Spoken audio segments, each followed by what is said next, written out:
Hey you guys, it's Michael Oskey. I'm from ProWestRecording.com. Quick tutorial today. I wanted to teach you something really quickly about EZdrummer 2 and working with multi-track drums from within that plugin, and kind of how to do that in your DAW real quick. So here we are in Logic 10, and as you can see, I have instantiated. Well, let me just give you a sense of what we're doing here. This is kind of just a rough draft of a song I'm doing right now.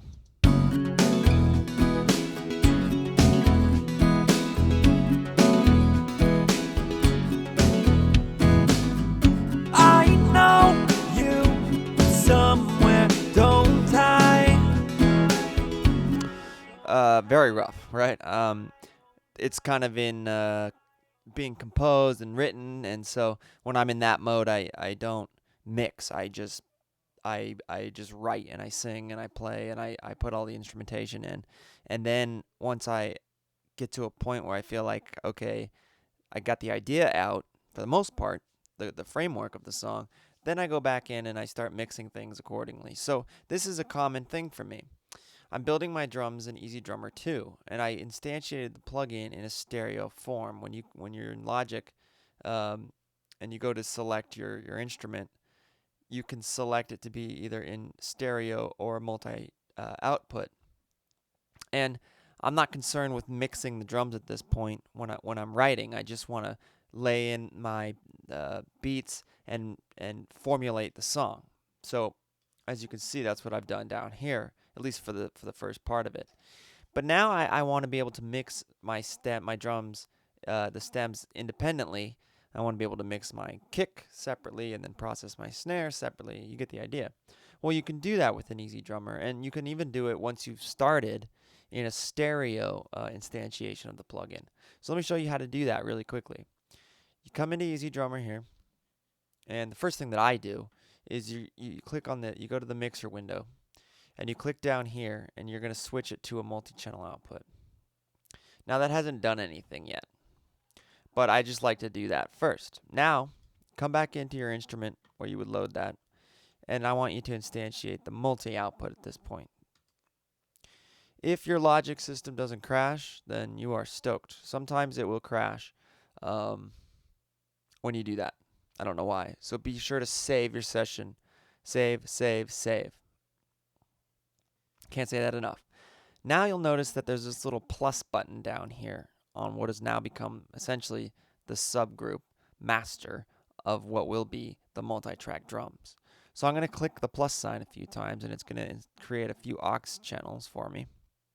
And I'm just going to make, I don't know, that many for now. And one more. It doesn't hurt to make more than you need.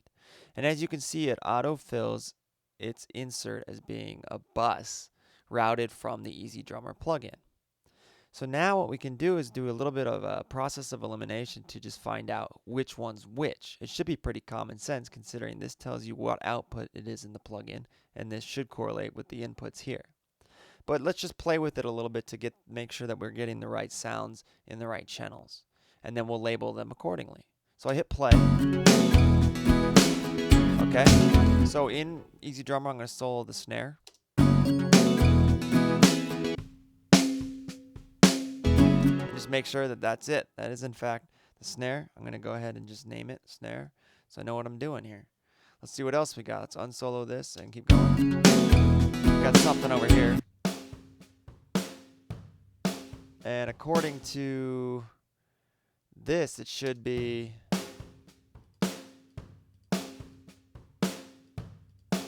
a one shot, but it's not. So that is our overheads. Cool. This is what I mean. It doesn't always make perfect sense, so you want to play with it just to make sure you know what you're doing. Kick should remain what it should remain this. Yeah, so now drums switches to kick. I'll show you why that becomes our submaster here in a second. Let's see what we got for a hi-hat. I don't think this beat has a hi-hat, so maybe I didn't pick a very good beat to show you. Yeah, it does not. We would hear it in the overheads. Over here, it sounds like the reverb. Yep. So I usually do my reverb within my DAW, but it doesn't hurt to have the option of bringing up their reverb. So I at least want to know what it is, and then I'll drop its fader for now. Let's see what else we got.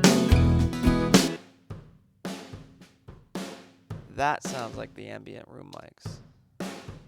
It is. So we'll call this rooms.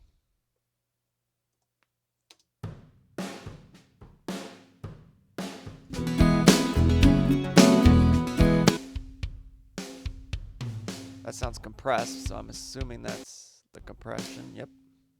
They run a parallel compression within the plugin too. Again, I do my parallel compression on my own, but maybe we can dial in a little bit of what they give us here. And you can tweak it within the plugin too. What else we got? For now, that's it. I know there's a portion of the song that does have some hi-hats and stuff. And maybe some toms. You say my friends, they are alright.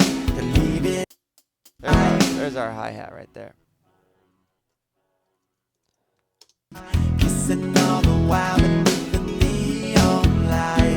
Cool. So let's ditch these. I can probably figure out which one is the tom real quick. It's going to be to the left of the overheads. So it's going to be here when there are toms in the song. Aux 9, since there's no bottom snare mic, I believe we will not need this. And we don't want this one.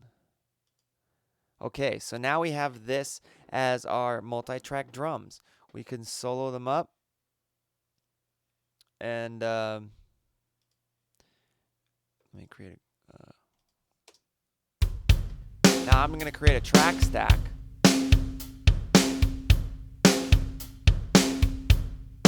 So, but you'll notice you don't see them in the edit window. And that's because you need to create tracks for all these. So right click and click create tracks. Now you'll see that you have options. That's if you wanted to write automation or anything like that into it. You obviously don't see the MIDI file because it's within the plugin. If you were to drag the MIDI files out of the plugin, then you would see them in the edit window. But I don't find that to be necessary. So lastly, then, we want to create a track stack. If you guys haven't done these before in Logic, it's a great addition to Logic 10. What you have to do is essentially just select them all, and you're going to create a track stack. And in this case, I want to create a summing stack because if you're familiar with how you do like drum subgroups, you bus everything to a stereo aux, and then you have that fader to instantiate plugins for bus compression, things like that. That would affect the entire group. You have one fader to affect the entire group, but that requires a lot of routing inside of Pro Tools.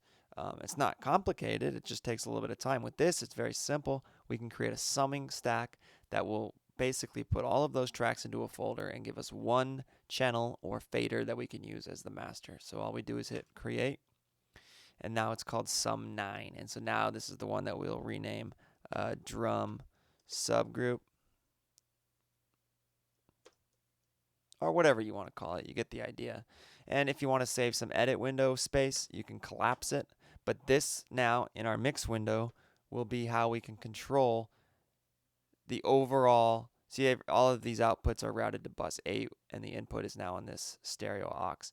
And we can now put stereo processing on our drums. So pretty cool, right, guys? I mean, it's very, very, very helpful.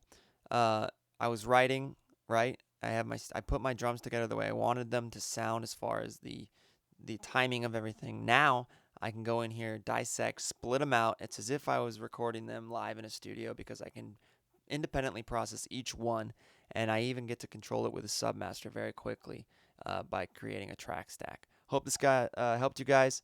Let me know if you have any questions. Drop me a comment. Go to prowestrecording.com. Check out our site. Drop me an email if you're interested in some private tutorials.